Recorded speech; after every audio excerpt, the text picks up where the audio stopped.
Comment devenir riche? Comment gagner de l'argent sur Internet? Comment devenir rentier? Comment automatiser ses revenus? C'est pas du tout de ça que je vais vous parler. Je vais vous parler plutôt de la face cachée des gens qui vous rendent ce genre de service. Dans l'épisode précédent, on a pu voir que le top de l'ICO c'était pas top et que ce qu'il permettait de faire était limité à ce que les référenceurs peuvent déjà faire, c'est-à-dire aller chercher une liste de mots-clés en tapant une sous-chaîne. Ce que je vais faire maintenant, à partir de la source qu'ils utilisent, qui est Overture.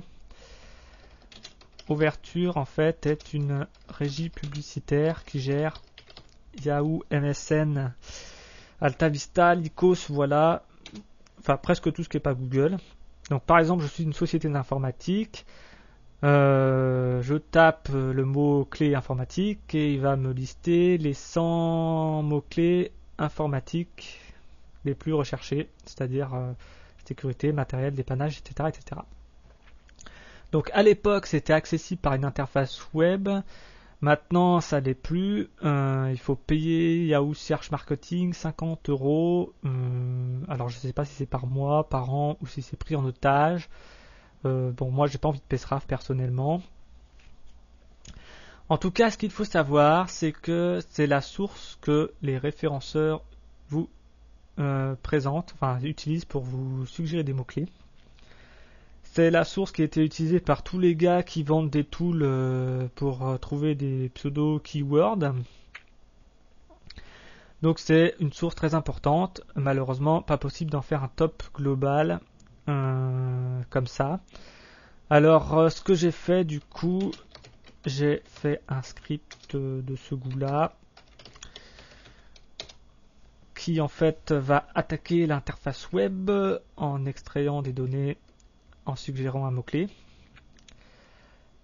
en prenant par pays, parce que c'était proposé par pays, donc US ou FR. Une fois que la page web est rapatriée, il n'y a plus qu'à faire le ménage avec des regex puis je ne sais quoi, et à mettre le contenu dans une liste. Le tout étant de trouver une liste de mots-clés à partir de laquelle attaquer l'interface. La liste de mots-clés que j'ai dû proposer était un truc dans ce goût-là sûrement, qui est en fait une représentation des mots les plus utilisés ou moins utilisés. Alors là, ça doit être à partir de WordTracker, mais j'ai fait la même chose avec Lycos pour attaquer Overture FR, et je vais vous présenter le résultat instantanément.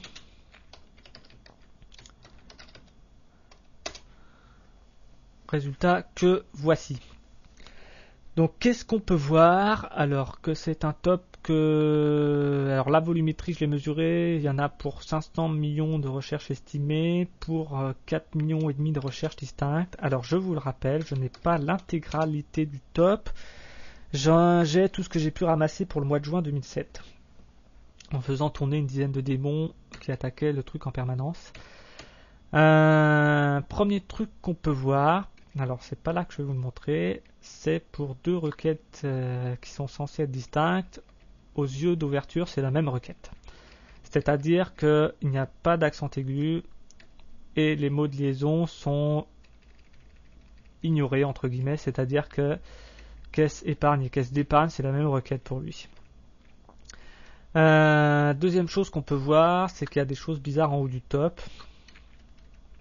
Alors ce qu'il faut savoir, c'est que je pense que comme c'était une interface accessible au grand public, certaines sociétés ne souhaitant pas figurer dans le top, surtout les sociétés qui font du soutien scolaire, qui sont assez agressives marketingement, il y a des regroupements plus brutaux qui ont été faits que le simple enlevage d'accent et de mots de liaison, puisque dans une même requête on peut avoir plusieurs sociétés. Et il en est de même pour Overture aux États-Unis, où certains artistes ne souhaitent pas apparaître. On se retrouve donc avec Various Artists en 8 millions d'exemplaires. Ce que je vais faire, c'est que je vais descendre pour que vous puissiez voir la volumétrie au nombre de lignes et au nombre de recherches défilées, et pour que vous puissiez voir que c'est pas de la mytho. Voilà. Donc ce que font les référenceurs, c'est qu'ils multiplient le chiffre de gauche par 4 pour faire une estimation du nombre de résultats, de nombre de recherches effectuées sur Google, puisque là on a 500 millions de recherches. Donc comme il y a 2,4 milliards de recherches en France, ça semble potable. Donc il faut juste le savoir que avant qu'ils vous proposent ces résultats, il y a des petits regroupements qui sont faits. Donc ce n'est pas à prendre avec exactitude. Voilà. Alors à quoi peut servir ce genre de résultats? Alors c'est clair que ça peut servir pour le référencement. Mais comme je veux vous parler business et argent sur Internet, ça peut également servir à savoir si un business plan va marcher ou pas. C'est-à-dire, par exemple, j'ai un business plan du genre ah tiens, mais je veux faire une société de je sais pas, de mastering sonore. Combien je vais avoir de clients potentiels qui vont venir me chercher. Donc là, j'ai sur le simple terme studio mastering, il y en a que 35 des gars qui recherchent par mois du mastering, donc au pire il y en a 100, 200. Donc c'est juste pour avoir une idée de la volumétrie avant de faire un business plan, de savoir où est-ce qu'on met les pattes. Donc histoire de pas être trop utopique, c'est un très bon filtre anti-utopie en fait.